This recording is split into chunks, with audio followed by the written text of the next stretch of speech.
要不说自家人才能拍出原汁原味的名著呢？当年美国人翻拍托尔斯泰的《战争与和平》，但是苏联人哪里看得上啊？当即决定亲自拍摄，让世界看看什么才是真正的战争与和平。1956年美国翻拍的那一版，虽然为了奥黛丽·赫本、亨利·邦达这些好莱坞大牌，却把托尔斯泰笔下的家国情怀拍成了简单的三角恋。苏联人一看就气炸了，文化界联名写信抗议，说这是偷了他们的文化珍宝。苏共高层更是直接下令不计成本自己拍。这话也不是喊口号，苏联人是真敢砸钱。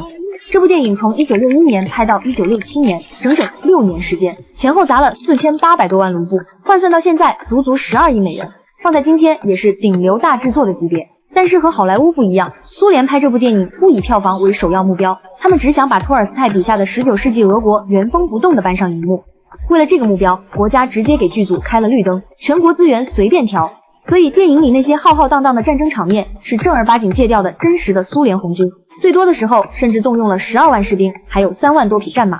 军方更是给足面子，直接出动战机、直升机全程协助拍摄，就为了拍好博罗季诺会战的全景镜头。电影里的舞会场景也不是搭小布景凑数，剧组直接组织了上万名演员，每个人的服装、发型、舞步都得符合当时的宫廷规范。为了还原最真实的宫廷礼仪，剧组还把躲起来的沙俄旧贵族全都揪了出来，让他们当顾问。好，政治清算的时候躲过去了，拍戏需要老家伙的时候被翻了个底朝天。除此之外，苏联的58家博物馆都直接敞开了库房，把珍藏的家具、绘画、餐具、军刀全捐给了剧组，还有成千上万的民众主动把家里的私藏珍品拿了出来，有老式怀表、刺绣手帕，还有当年的珠宝首饰，就为了让电影里的每一个细节都不脱节。这么看下来，这部电影拍得像打仗一样。美国翻拍让苏联感觉自家的文化被玷污了，于是把能拿出来的底蕴都往上砸，让美国照着看看自己的冒牌货有多劣质。但是要说拍摄过程中最疯狂的，还是莫斯科城的场景。为了重现19世纪的莫斯科，剧组花了2年时间，在郊外建起了一座占地近10万平方米的仿真城池，甚至也不是只建了个空壳，里面街道、房屋、商铺，甚至路边的小摊应有尽有，还塞进去了不少居民走在里面，就像真的穿越回了1812年。而这座耗费2年心血、斥巨资建成的城池，在拍火烧莫斯科的情节时，剧组真的一把火给烧了。别说亲自拍摄的导演心不心疼了，隔了半个多世纪，我都真真切切地感受到有多肉疼了。为了拍好冬天的场景，剧组专门等了3个冬天，就为了捕捉最真实的雪景。为了拍皮埃尔在战场上的戏份，导演亲自带着演员去当年的战场实地取景，感受那种硝烟弥漫的氛围。最后整个拍摄过程用了长达1540公里的胶卷，比从北京到上海往返2趟还要多，最终成片超过7小时，分成4部上映，每一部都像一部独立的史诗。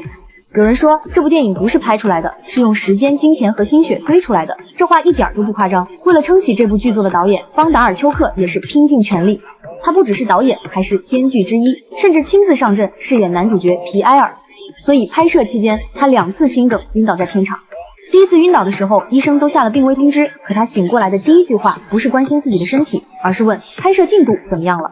最后一次心梗，医生直接警告他，再这么拼命就没命了。于是邦达尔丘克得到了拍摄期间不允许擅自死亡的命令。难道这就是传说中的我命不由我不由天吗？这话听着霸道，却承载着整个国家对这部电影的期待。邦达尔丘克也没让人失望，稍微好转就立刻回到片场，哪怕坐着轮椅也要指导演员拍戏。所有人都以为这部不计成本的电影最后一定会亏得一塌糊涂，可是万万没想到，1967年上映后，除去军队和博物馆道具的价值，这部电影不仅回本了，票房还是成本的7倍。火烧莫斯科的时候我还能控制自己，不许擅自死亡的时候我也勉强还能绷住，但是你说这部电影盈利了还是7倍，这是什么意思？甚至这部电影在冷战最激烈的时候拿下了奥斯卡最佳外语片奖。这一举不仅让全世界看到了苏联电影的实力，也证明了只有自家人才能拍出原汁原味的名著。其实这样的例子还有很多。美国人后来翻拍叶卡捷琳娜大帝，那才叫离谱，居然把一个励精图治、扩大俄国版图、打造成欧洲强国的女帝拍成了只会谈恋爱的恋爱脑，全程围着男宠转，把女帝的政治谋略、铁血手腕删得一干二净，满屏腻腻歪歪的感情戏。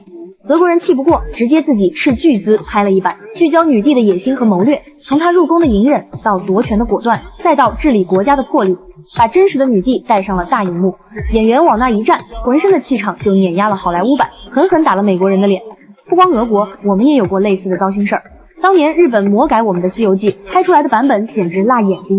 他们直接把唐僧改成了女人，还让唐僧和孙悟空搞暧昧，把一部经典神话拍成了不伦不类的言情剧。当时国内观众骂声一片，觉得这是在糟蹋我们的文化瑰宝。之后，杨洁导演才下定决心怒拍86版《西游记》，顶住了资金短缺、条件艰苦的压力，走遍大江南北取景，严格按照原著还原人物和剧情，这才保住了我们几代人的经典回忆。所以，自家的故事为什么一定要自家人拍，才真的有那味儿呢？因为只有在本国拍摄经典时，才会有敬畏和珍视，才会油然而生一种文化传承的使命感。